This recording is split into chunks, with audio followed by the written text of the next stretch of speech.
Hey, my name is Martin. I was diagnosed with multiple sclerosis when I was 16 years old. So I was diagnosed in 2006, but the story starts even before then. In 2003, I was taking a trip with my pops. We were going from Vegas to California, and I just started to feel like a sensation from my chest to my waist. And it just felt like the best way I could describe it is kind of like when your foot falls asleep. And it just felt like that from my chest to my waist. And it was constant. It was like that way for a while. Get home from the trip, I tell my parents about it, and they were just like, "Oh, it's because you play too much guitar. That's the reason why. You need to take a break, you need to relax, and just do something else." So I'm like, okay. So they weren't wrong. After the basically like when the exacerbations, how long they last, the time frame they last is 3 to 4 weeks. After the 4th week, yeah, there was no problem. Both of my sides felt exactly the same. Goes on. So nothing happened until 2006. My left eye was dimming out, and until it was fully black. And that was a problem for me because you're changing between periods in high school, and I'm going and I would like smash up against a pillar because I didn't even see where it was at, or hit it with my head or something. No, it was bad, but I just stay smiling. I remember my friends that were around me, they were just like, "Hey man, at the beginning it was funny, but now it's like, are you okay?" And with them asking that, I tell my parents about it. And my father, just like any other parent, would be a skeptic about the whole thing, because it's just like, what won't a kid say to not go to school? And so he's like, "So you can't see nothing, huh? You can't see nothing." And I was like, "You're not gonna touch my eye, are you?" And he does. But when he does, you just see the worry just come across his face, where he's like, no, that's not normal. He looks to my mother and he's like, "You got to make him an appointment. Doctors need to check him out. This is not normal." So my mother, she makes me an appointment at this place, Red Rock Medical Group, and I see a physician. He's doing a test where I'm in a dark room. He has some images on an overhead for me to look at, and he's like, "Okay, I want you to look at these images, and I just want to see how you interpret them."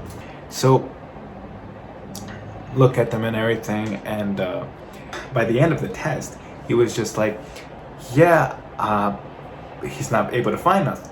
So he talks to a colleague of his who happens to be a neurologist by the name of Venkat Veerapan. Very, very good neurologist. And so he talks to him about me. And Veerapan, he only sees patients that are 18 and over. And at that time, I was 15 going on 16. And so what he does is he actually wrote an order for me to go get an MRI done. And so I go down to get an MRI, first time you see an MRI machine, and go inside of one. And it was just like a whole experience. Nonetheless, I remember the tech that was running the MRI machine. She was just like, after my MRI was done, she was like, "You're such a good guy. This happens always to good guys." And I was just kind of like, I always nervously laugh about things. I'm just like, "Oh yeah, whatever." And so get in the car, look at the films, and I see that she had wrote down as a comment to the doctor, it says possible MS ? I don't know what MS is, so I'm like, "Oh, this abbreviation could mean anything." So I take those films over to the neurologist, and he looks at them, and then he tells me, you have multiple sclerosis." My mother, who was there with me, she starts to cry, and as any kid would, I comfort her, and I'm like, hey, no, everything's okay. At least I don't have a tumor. And when I say that, the doctor starts to laugh, and he's like, wow, well, that's good that you take this in a positive way. I mean, I'm 90% sure that you have multiple sclerosis. I can give you a spinal tap, and that'll give us the 100% being sure. And I was just kind of like, no, because I remember horror stories from my mother when I was an infant. I guess they had to do a spinal tap because I had a fever, and they said that they wouldn't release me unless they gave me a spinal tap, and so that was the whole thing for that. So I was like, okay, so what do we do? I obviously this isn't fatal. I'm not dead. So what steps do we do next? And he's like, well, he hands me over some pamphlets, and he hands me over a big old box. It was a DVD, informative DVD. And again, this was 2006, so reason for the DVD. Anyway, watched the DVD, and if anything, that's supposed to be an informative DVD. It gave me more questions than answers. It was talking about like the history of MS, where majority of people get it, and it was saying majority of people that develop MS or get MS, they are Caucasian women that are middle-aged. And when I said that, I was like, here I am, a 16-year-old Mexican dude, and so I don't fit any of those categories that it just described. So question marks all over the place. It kind of put me in a space, mental space, where you're just kind of like, it's almost like being told that you have cancer. I mean, granted, it's not as horrible, I would say, because I have family that have gone because of cancer and stuff like that, and it's just like, but it's still the same way where you're just kind of like, no, like here I'm being told at 16 that, hey, you're not immortal.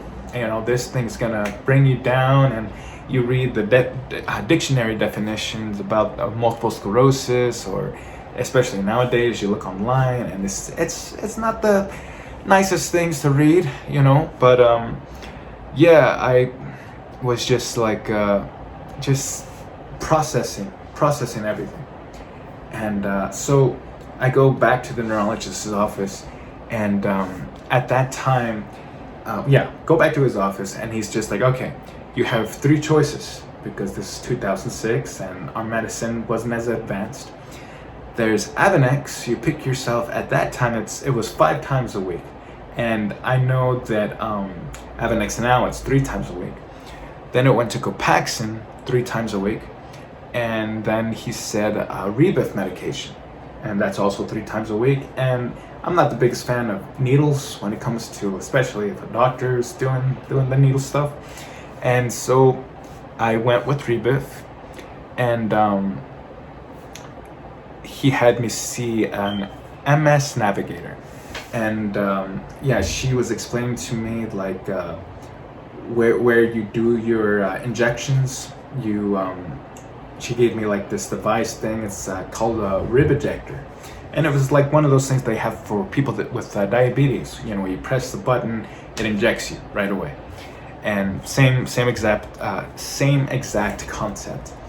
And so I'm like, okay. So they gave me the box of the syringes for the medication, and there was the light dose, the moderate dose, and the full dose.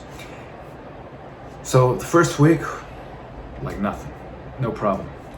And along with that medication, they have you pre-medicate yourself. You have to take Tylenol, so you don't have a really bad fever or headache.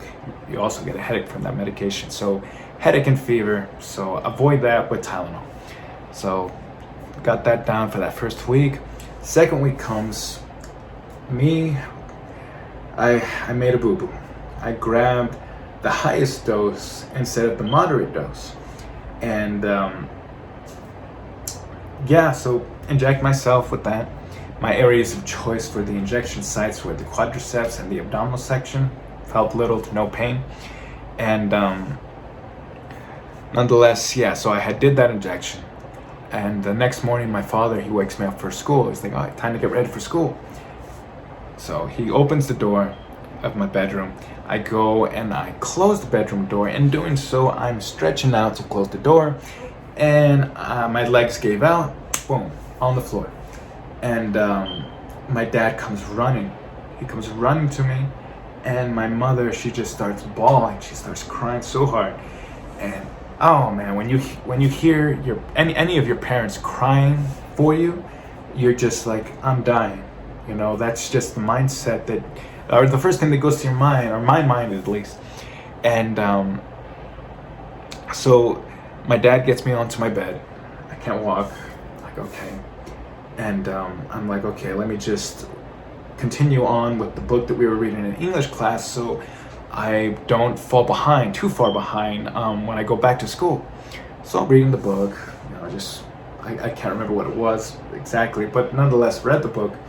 And the next day when I wake up, both my eyes are black. So I can't see nothing. I can't walk. And I'm like, okay, there are blind musicians out there. So I picked up my guitar and I'm playing, and playing my heart out. And yeah, so next morning, usual hand speed is like that, yeah, like moving around like fluid. And that day when I had woken up after playing guitar, literally my hand was just moving so slow, like it was taking some mad drugs or something. And so that's going on. All the while, my mother, she was trying to reach out to the neurologist's office to tell them that they got to order me steroids because of all this happening to me. And so she's on the phone with them to do that. And steroids for people with MS, Solomedrol, it's something that kind of reduces your exacerbation from 3 to 4 weeks to only lasting a week. And yeah, so that's what that stuff gets you going. You have insomnia like crazy. You can't go to sleep, but you feel awake even though you can't do it. It was cool during that. So I'll get the steroids and all that. They had a nurse come down to administer them, and yeah, so everything's back. I go back to school, and from MS Lifelines, they had sent me an invitation to an event, and this was being held at Green Valley Ranch Casino over here in Vegas.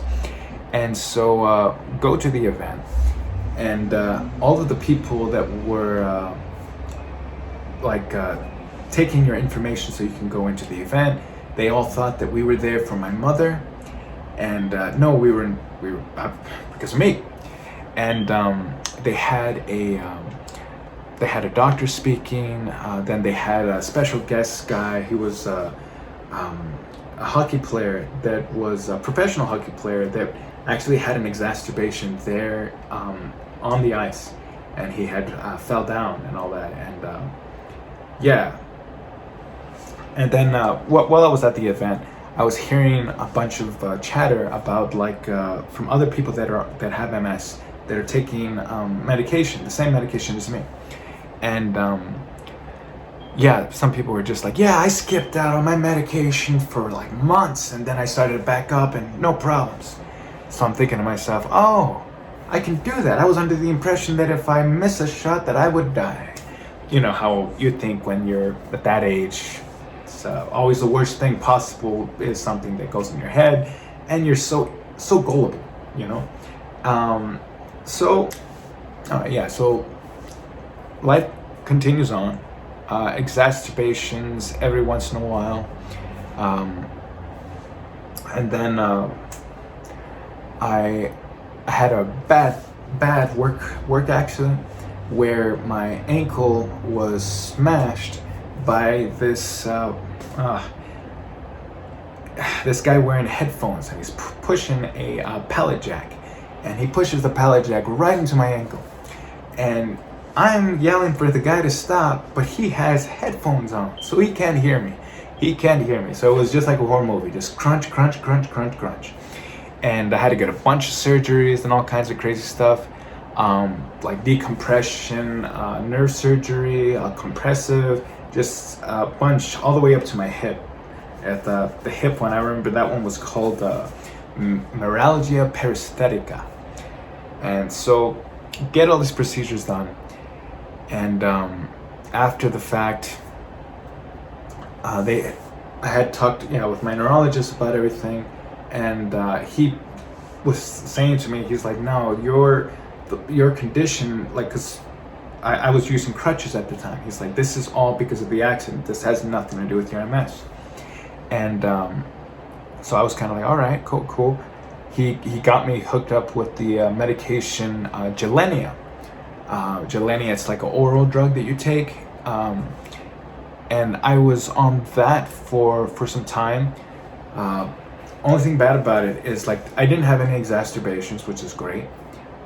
Just whenever I would take that medication, it would feel like I was there, but I wasn't. It was weird. It didn't feel right. So went from Gilenya to IVIG, and that's kind of like it's like a replacement for all the antibodies in your body, in your body, and it just it makes you feel awake. It makes you feel good and all that. And I was probably maybe on that for like a year. Then another like shock. My mother, she had came down with pneumonia, and she sadly and unfortunately she passed away. And when she passed away, I couldn't tell you how many times I went to the hospital, because it's just like I don't know. I knew how to handle it and to be okay with it, but my body, I guess, was reacting in a different way, where I it was horrible. I think maybe I went to a hospital 3 times, and each time I would have to go to the rehabilitation clinic so they could just make sure that I was okay to come home and do things for myself. And so that was that point. And then I started going to the Cleveland Clinic, and got a different doctor, because I don't know, I just don't want to be surrounded by the same people that were there when my mom was. And so went to the Cleveland Clinic, and I saw Kerry Hirsch, very, very, very, very good neurologist, and at the Cleveland Clinic. Awesome place. That place is like Disneyland for any of us, or any of you out there with the neurological issues. Awesome place. Love it. So she got me onto Ocrevus medication, and I was on Ocrevus from 2018 to like recently. I just started to take Maidenclad, and so far so good. I'm like halfway through, or just 1 month through it, and everything's good. Nothing bad I could say about it, and so that's my MS story. Any kind of questions or anything like that, don't hesitate to reach out. Leave me a comment in the comment section. I appreciate you listening to my story. You guys have a good one.